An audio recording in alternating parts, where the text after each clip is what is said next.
It's time for Two Guys and a Goalie with Dustin Nielsen, Matt Cassian, and the goalie, Joaquin Gate. Episode 279 of Two Guys and a Goalie. Thank you very much for being here. Happy Monday, everybody. Hopefully your weekend went extremely well. Two Guys and a Goalie, part of the Nielsen Media CoolBet Network, brought to you by CoolBet, our presenting sponsor. If you have not yet signed up for a CoolBet account, use the code 2GUYS when you do, and you will get a 100% deposit bonus on an initial deposit up to $200. Very exciting news here as Cass is putting possible steering wheel for a video game console on a list of to-gets at some point over the next little while. Gager, if we can get you a steering wheel, all of a sudden we got Formula One races online, boys. Let's go. Oh, yeah, the old Twitch accounts, and what's the other one? I don't even know. I just know Twitch. That's it. Yeah. I have a Twitch account. I streamed on like twice. We could do like a CoolBet charity game online streaming. Yeah, actually, that's not a bad idea. Some fans jump in at some point. Any donations to my charity are welcome. I mean, maybe what we could do is we could tell CoolBet to buy them because that would speed up the whole process for us. That's true. And then we'll do a couple of steering wheels delivered. Charitable event. Yeah. Well, no, the thing with them is that they could then set up odds on us, and people could bet on us winning races, right? So we bring in celebrity Sean White, used to kick here in Edmonton. He's a F1 race guy, so yeah, it'd be fun. It's not a bad idea, actually. We'll see what we can do. Two Guys and a Goalie gaming team, e-gaming team. Ooh, that's not the worst idea we ever had. Presented by CoolBet. We can get like tight CoolBet like racing. Yeah, that's not bad. They sponsor curling teams too. I mean, they get sponsored, and golfers. And they got the best outfits, I think. They do, don't they? Those are nice. Yeah. Those are nice, aren't they? Yeah, no, those are pretty sweet. I do like that. So, how was the rest of the weekend, guys? Anything adventurous happen? Minor hockey week started for the Nielsen household, so they don't really do too much, actually. I guess at U9, you get a couple like minor hockey games, and that's about it. There's no tournament or anything just yet. I can't even imagine what it's going to be like when like you can be eliminated in minor hockey week. It's going to be stressful around the house. Oh yeah, it's I remember coaching my son. It was full on. The parents were going nuts. We actually did quite well, if I remember. I think we lost in the finals, but yeah, it's a whirlwind weekend for sure. Because if you lose, you fall down and then you go back up. Like it's crazy. Well, yeah, because if you keep winning, you can end up playing like 5 times this week. Yeah. Yeah. Mm-hmm. Cass, you play in minor hockey week? You must have. Hey, it was going, right? I don't know if it was going back then. I don't remember playing in it. I remember having a lot of tournaments, but I don't ever remember minor hockey week. So I don't know. I don't think so, actually. Now that I really think about it. You have to get a button to be allowed in. And it looks pretty fun. So yeah, we had a little bit of minor hockey over the weekend, but nothing too crazy. The Edmonton Oilers, I guess we'll start with them. I want to talk about the Jets, though. I mean, that's a story that we can definitely dive into. And the Vancouver Canucks. I don't know which way they're headed. I don't know what's going on with the Canucks, so I want to dive into that a little bit. But, Cass, let's start with your thoughts here. The Oilers have won 3 in a row. Ducks and Sharks, well, you beat them. And then Vegas. I mean, Vegas was missing some guys. Edmonton was missing, obviously Kane as well, Yamamoto. So they weren't entirely healthy. I thought that was a nice way to wrap up that road trip. You guys had talked about how important this trip was, Cass. Taking 6 of a possible 8 points. Good enough, I guess? Yeah.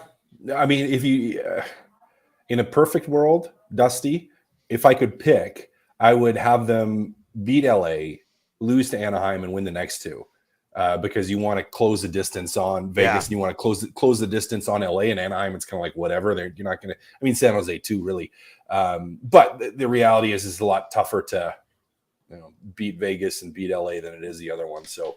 They accomplished what they needed to. What I liked about the LA game or the San Jose game and the Anaheim game was that they won them in a fashion, particularly that San Jose game, that enabled them to have other players get significant minutes. So they weren't going into Vegas with their top guns being absolutely dog tired. Like you had some jump there, and I think you sensed that right out of the gate. They weren't tired and lethargic coming out of the gate against Vegas. Like you saw some jump, and they capitalized on a couple chances early on, which really set the tone. And then they managed to they didn't control the game perfectly because Vegas is going to push, and there's going to be chunks of the game when Vegas is doing good things. But they had a mostly bend but not break attitude. Anytime Vegas scrambled back into it, Edmonton just continued to find a way to chip away at a lead and to maintain control in the game. So I mean, it was a solid game all around, and 6 out of 8 points on the trip, I think is real good. Gager, I got a few things I can toss your way, but first of all, I mean, what stood out to you? Maybe especially in the win over Vegas, or what you saw from the second half of that road trip there? Well, just the Vegas game. I thought that first period was one of their best against one of the league's best. What was that I noticed right away was their neutral zone play, where they were just all over the first pass of the Golden Knights and not giving them any room to breathe. I was like, it's about time that they're playing this way, like really hard checking without the puck. It looked like the Oilers were finally playing harder without the puck than they were with it. And I mean, you score in the first 45 seconds of any game. That's great, especially in that building going up 2-0. And yeah, like Cass said, there was ebbs and flows of the game. To tell you the truth, I didn't like the first or the second goal that Campbell let in. I thought those were the two very stoppable pucks that he should have handled, and it shouldn't have been as close. But bottom line is they won that game. That's a huge win. But I think Woodcroft said in his post game, now's the time they have to start cleaning up their home record. Enough's enough. Yeah, their home record's not good, eh, Cass? No, it's not. I was going to say the Campbell Snow Angel goal, wasn't very good. Yeah, and I know the way that goalies play, it's different. But if you still have it on the PVR, watch the third goal, and he goes into that reverse XYZ or whatever it's called, and the puck's in the corner, and there's no need to be on your knees at that point. And if he's standing up, that pass comes top, and he doesn't push out enough. And when you watch, if you slow it down and look at the puck go past him, it's just past his arm. If he is on his feet and takes one step out and then goes down, it hits him in the arm. So I can see that when it's in tight and it's close and there's wraparound plays, but to be on your knees when the puck's in the corner, I just think it was ridiculous, because it seems that's how like lots of guys play it now, though, right?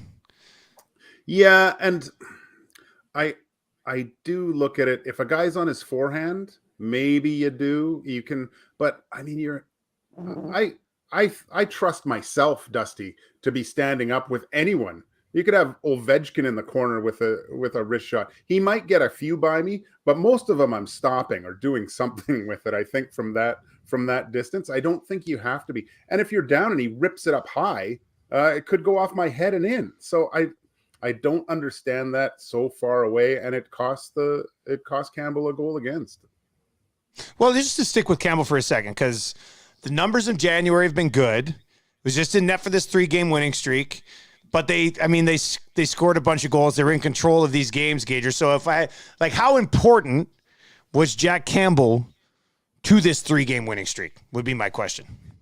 I think it was good from a team standpoint that he went in and they won games, and he made some pretty big saves, and there's some confidence growing there, and that bleeds throughout the whole lineup. But the kinds of goals that went in, I find they're quite stoppable. Like, they're maybe not all of them, but especially in that Vegas game is what I looked at, that they were stoppable pucks where, it's this, you look at goaltenders with those types of saves, it's the same thing that the Oilers did when the Knights scored. They came back and scored a goal real quick, right? You can't let teams get back into the game, especially as the season progresses and it gets more important. Those kind of goals that, I should have done this. You don't want to say that. You want to be beat by great plays or maybe a deflection or screen, something. Make the team do something special to score on you. Can I flip this around on you, Dusty? Yeah. Now that Gager's answered, and say, how important was this team's winning streak to Jack Campbell? Great question. because I think and that's just a much better question. I really like that question. It was huge for him. I mean, to get the confidence here for his team to play the way they did in front of him, that was massive. I mean, and we'll see what it's like, with Skinner back and how they're going to operate now. I think with him having just won 3 games, it's very much back to a 1A, 1B situation. I would think that's how they handle it. But yeah, that's a good point, Cass. I mean, the team in front of him delivering 3 wins. He was in there, the back-to-backs. Like, Skinner wasn't there. He was the guy. It was his job, and he did enough to get them the wins. I am a little hesitant to think like, oh, this is the guy that they brought in. Like, that's what we're going to see now moving forward. I'm a little hesitant to go there just yet because, the other 2.5 months of the season. But I do think this stretch of wins was huge for Jack Campbell's confidence moving forward. Cass, now would you, I mean, do you go back to what you're doing at the beginning of the year and it's kind of like a back and forth, or how do you handle these 2 guys now? That's going to be the tough question. I think, to me, the way that Skinner has won, he still should be more 1A.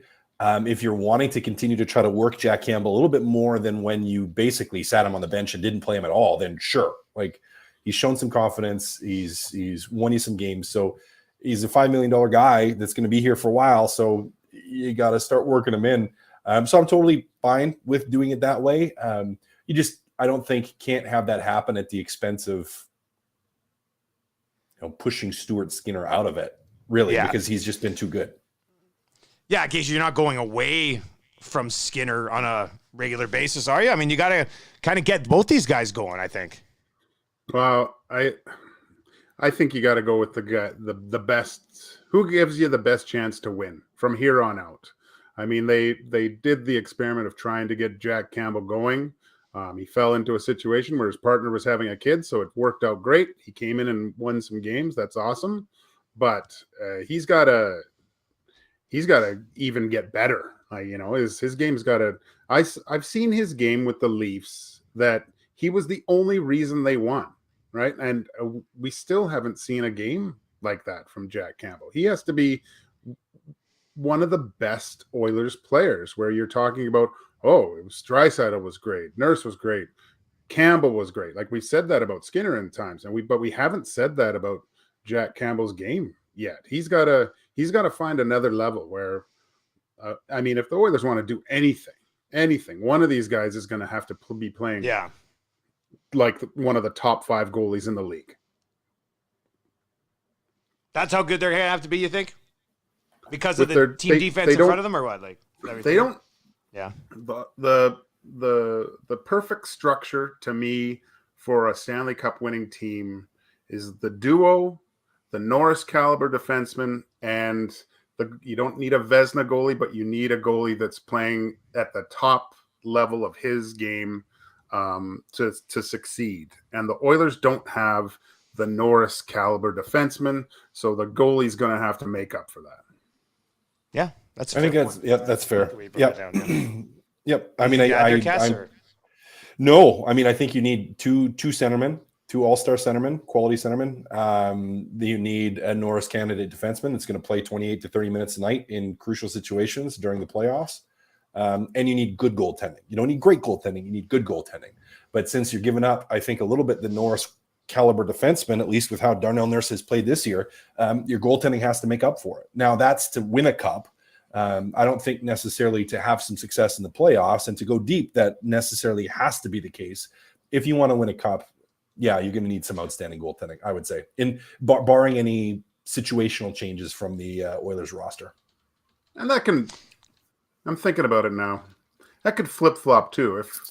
If one of the Oilers defensemen just raises his game to just out of this world and becomes and becomes just the guy you put out for 30 minutes and the other team can't score, that might work. But I haven't seen enough from the top 4 from the Oilers and there's been good. Like, I really like Tyson Barrie's game. I think he's fantastic this year. He's had a really good year. He's had a good year, right? Yeah, I think so too. He's awesome, man. He's awesome.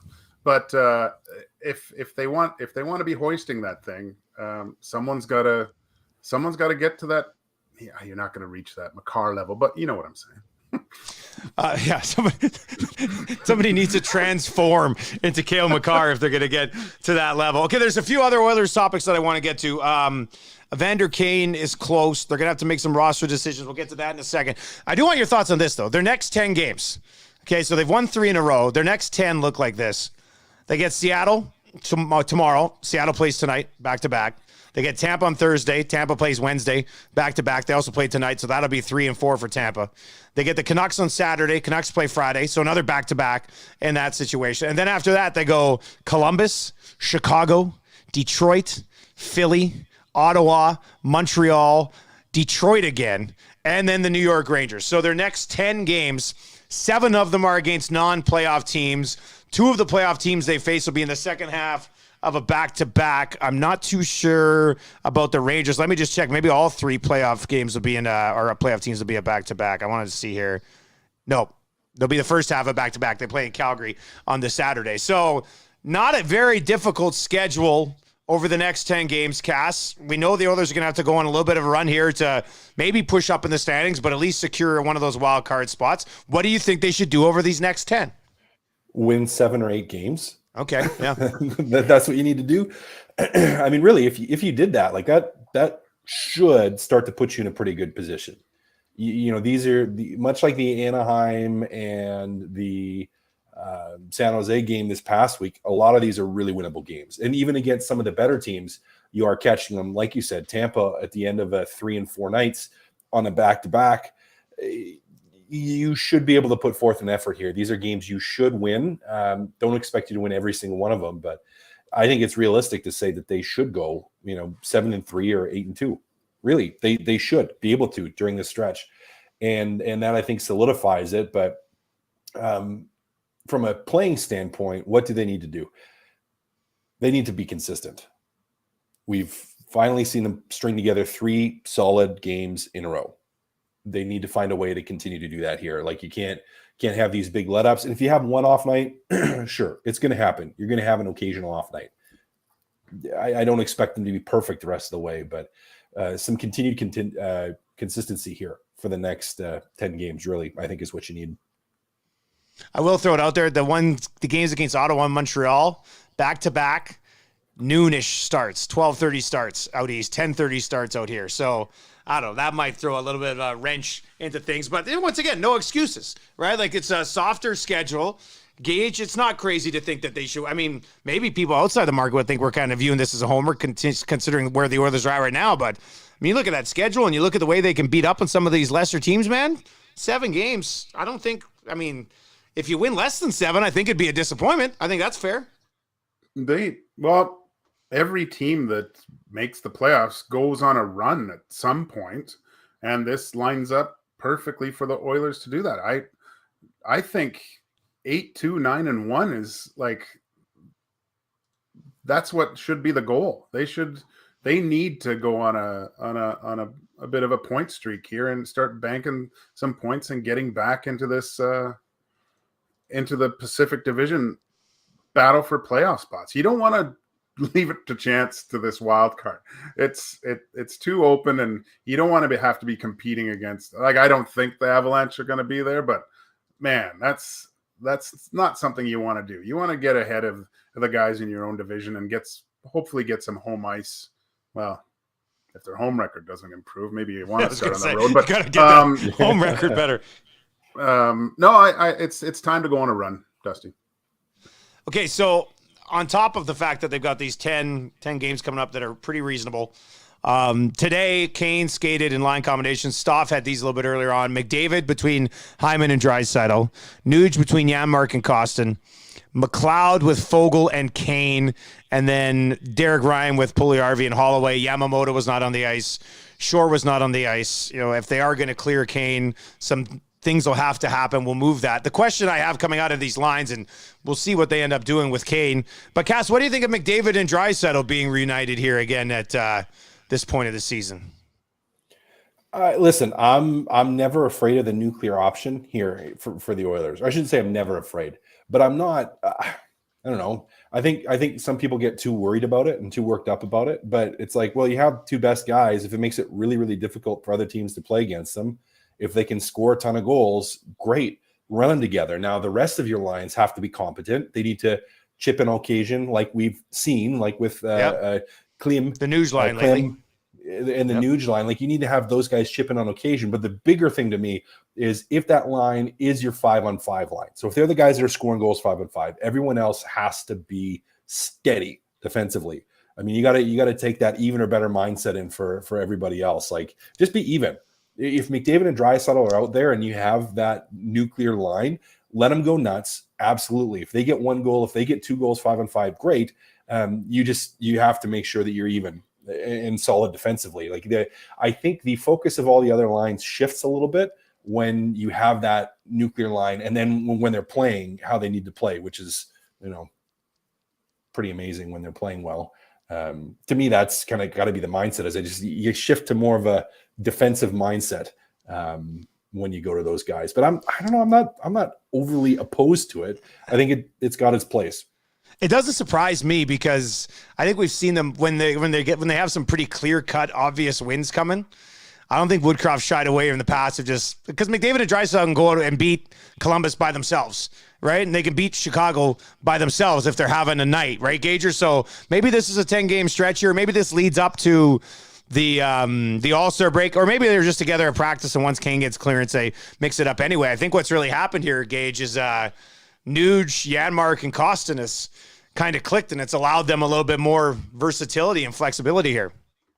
And it's relieved the pressure from those top guys, right? They're not going, oh, we got to score because no one else is. They've got some guys that are also putting the puck in the net. So that's great. I like the fact that when I like both sides, like Cass said. I do like when they're split up a little bit and just when they're all going, but playing against these lower end teams and having to deal with those two, I think it frees up that Nuge line now to kind of dominate as well. And that's good because it did filter through the lineup, I thought, a lot against the Golden Knights, where there was a lot of sustained pressure throughout the game from every line. It was that was the first time I kind of saw in a while, anyway. Okay, so to get Kane back on the roster, there's a few things that'll have to happen here because they're so up against it as far as the cap goes. Daniel Nugent-Bowman, The Athletic, had a great article on this today. If you subscribe to The Athletic, you can check it out. If not, I think you can subscribe to The Athletic now for like $1 a month. So you can check out the $1 a month is definitely worth it to get what Nugent-Bowman does. He laid it out. You have a couple of options. You get down to a 21-man roster. To do that, basically, in all these scenarios, Murray has to go onto the LTIR. Shore would have to be waived. If you decide to go with a 20-man roster, you could send down Holloway, you could send down Desharnais, and you could send down Niemelainen. That would free up the cap space to get Kane in. Or Shore waived, Murray to the LTIR, one of Desharnais or Niemelainen down, and then you would have to waive a forward making more than 1.1 mil. The options would be Yamamoto, which isn't an option. You're not waiving him. So the options are Janmark, JP, Fogle, and Ryan. So I feel like they'd probably want to keep Holloway up with this team.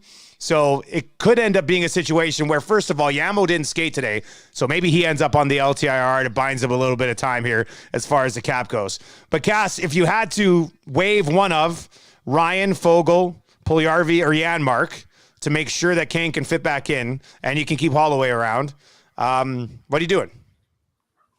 I'm putting Murray on LTIR. I'm sending down Niemelainen because you have enough demon here already, and I'm sending down Ryan. I'm putting him on waivers. Okay, so you would waive Derek Ryan. Okay, I think it's an easy choice. I think it's a really easy choice to me. Like, what are the chances Ryan gets picked up on waivers? Really good. Really good. You think? Yeah, I'm scared about that, Cass.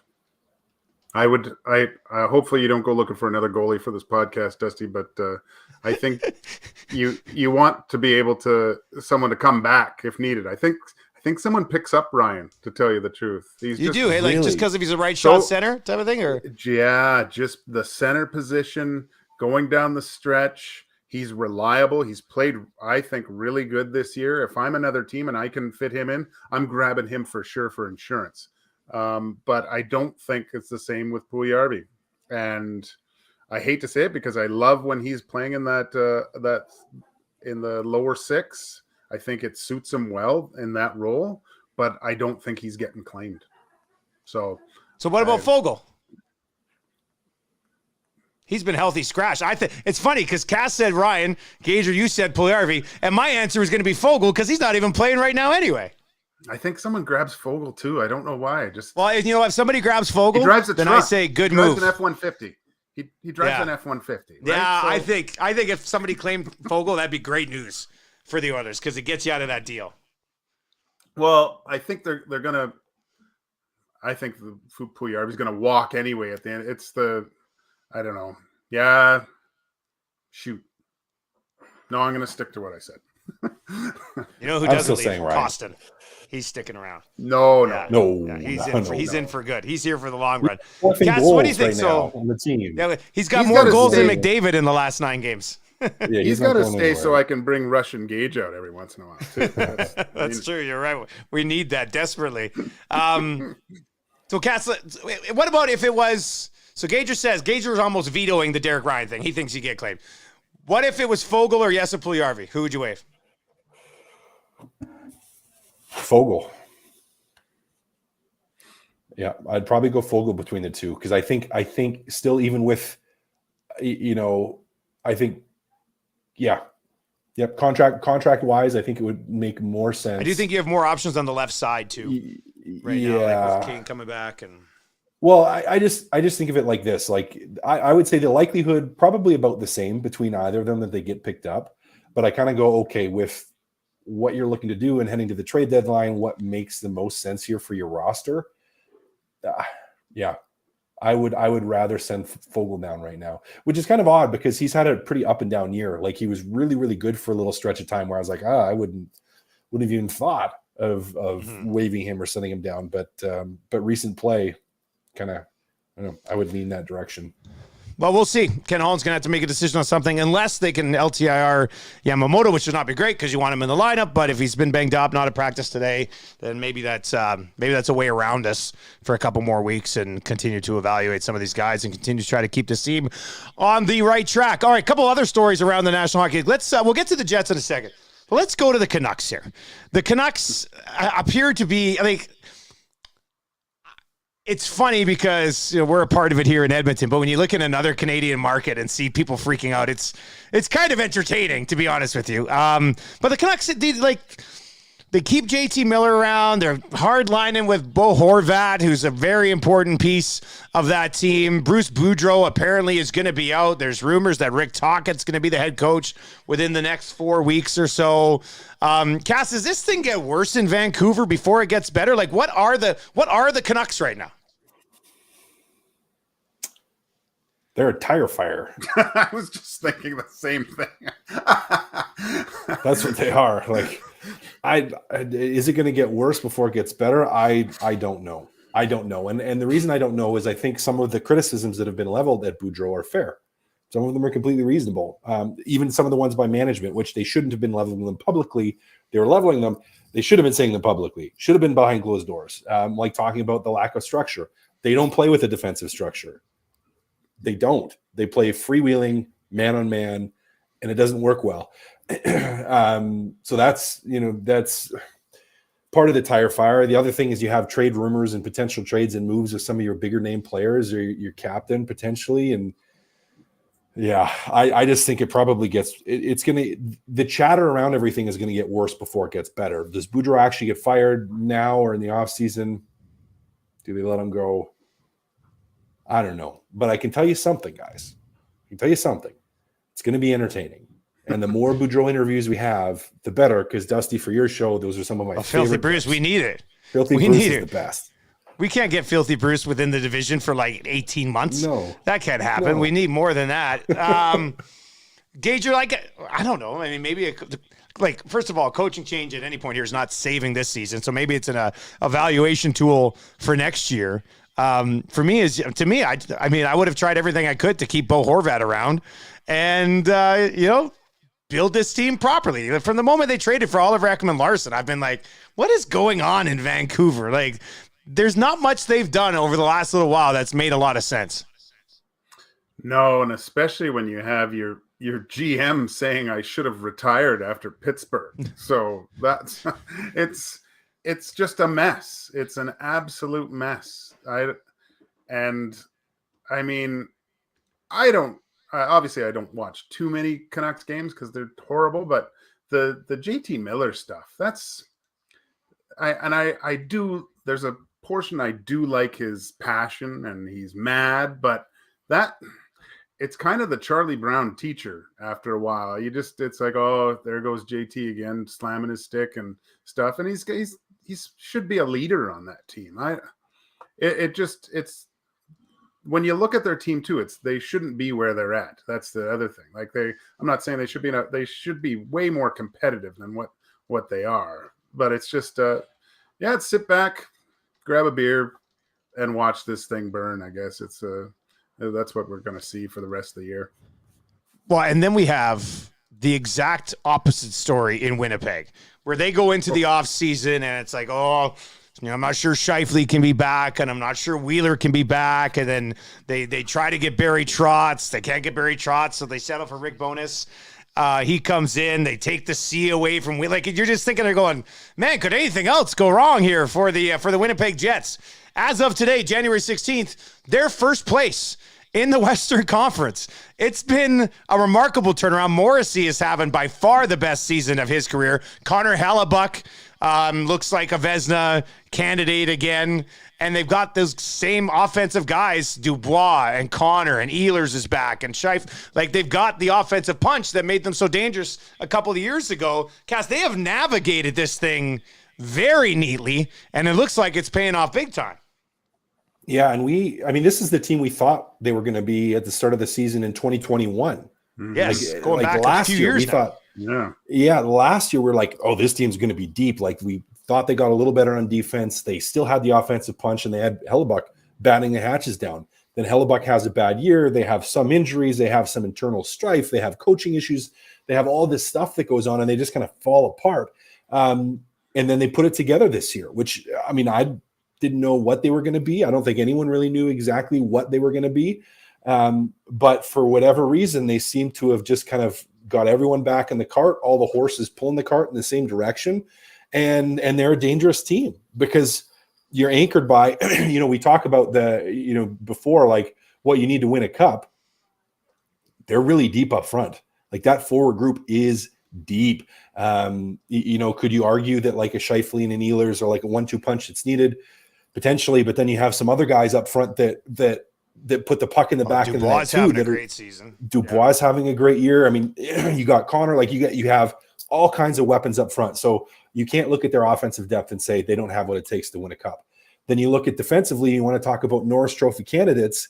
The season Morrissey is having is fantastic, and they have some other guys back there that can play too. You have some guys that play a really shutdown game, like a Pionk that are just physical and get in your face and make it difficult for you to play. And then you're anchored by a guy that really does seem to, and it seems like Hellebuck's like he has one really good year and then he takes a year off, then a really good year, then he takes a year off. Like, he's kind of that type of goalie at times. And this is an on year for him because he's on fire. And you have really, like, for him, so you have the Norris defenseman, you have deep forward group that can put the puck in the net, and then you have a Vezina caliber goalie. So you have all the pieces that are there, and they finally managed to put it together where last year they couldn't. The puzzle, for whatever reason, didn't seem to fit. Maybe coaching was the issue, and now that you have that settled in a guy that I would say is more of a player's coach. Reportedly they'll call him like a father-like figure in terms of how he cares about his players. Maybe that's what they needed. They just needed some more hugs, guys. Just a little more pats in the bum in the back and a few attaboys here and there, and they put it together. If that's the reason or not, I don't know, but they're really good right now. Yeah, and I liked when I heard Bonus was taking the C away, or they were talking about it, I was like, oh, what? And then he kind of explained what he thought they needed, and he felt that Wheeler, who I've always loved Wheeler, he's a whale of a player, but just possibly just a little bit less responsibility. Like, don't don't take this whole thing on your shoulders. It has to be distributed throughout the whole lineup. And if you watch the Jets play, that's how they look now. It's such a unique team, and like you said, the weapons that they have, like Connor is just ridiculous what he can do, and now with Ehlers, they're a very, very dangerous team. They're scary. They're really scary. Maybe it's time. It's funny how we talked about them being like, we thought this is what they would do last year, but you're behind. Now they are. Yeah. I like Cass. A good hug never hurts anybody. You know, well, even a bad hug doesn't hurt. It's still a hug. Well, yeah. It may, but most of them. We've got one quick question. It's coming in from Zoak23 on Twitter. It says, how is Cassian's hair so perfect? I can't even see any comb lines. What type of lard does he use? Cass, that hair is on point today. And he's right. I can't see any lines. That's amazing. The lines are they're there. You just can't see them because of the lights. Like you got to cut 10 minutes before we went on. I intentionally put comment. So I've been going to the same barber for years now. Absolutely fantastic. So good. I don't know if I want to divulge any information. I was going to say, because then too many people are going to have that Cass hair. And she's already tough to get in to see. And she's moved shop a couple of times. So one time, like I have her cell phone number now, because before, like, she moved shops and I didn't know where she went. And I had to get my wife to dig through Instagram to find out where she was working so that I could go, because I had a couple cuts and they screwed everything up. And I was just like, I don't trust anybody else. So no, she's fantastic. So she does a really good job. Yeah. You know what happened to me the other day? What? I shaved, and I like usually I just went with the goatee, and I'm gray now. So, and then I walk downstairs, and my wife looks at me, and she's got that puzzled look on her face, and she goes, "What's with the handlebars?" And I was like, "It's a goatee." I'm just gray underneath. That's sad. Oh, that's sad. Gager. Yeah. You know what? Dude, Gager, I think you should become a biker. I think you should buy a freaking Harley. You know, I think you could pull it off. I'll run that by her. We'll see. Yeah, see what she thinks. Cass, would you ever be a motorbike guy? Oh yeah. Oh yeah. I would. The reason I haven't is I probably would hurt myself very, very badly. Yeah. But yes. Yeah. Oh, you're watching Sons of Anarchy, Dusty. So you're all. I'm fine. I know. We're rewatching for the third time. I'm like 5 seasons in. I've just been destroying episodes. So good. God, so good. Really love that show. All right, boys. That's a good episode here on a Monday. Thank you, everybody, for watching on YouTube or on Twitter. If you're not yet subscribed to the podcast, make sure you do that so it conveniently comes to your phone or whatever device you listen to your podcast on. We'll be back with another one on Thursday. Boys, enjoy your week. We'll talk to you then. Later, boys.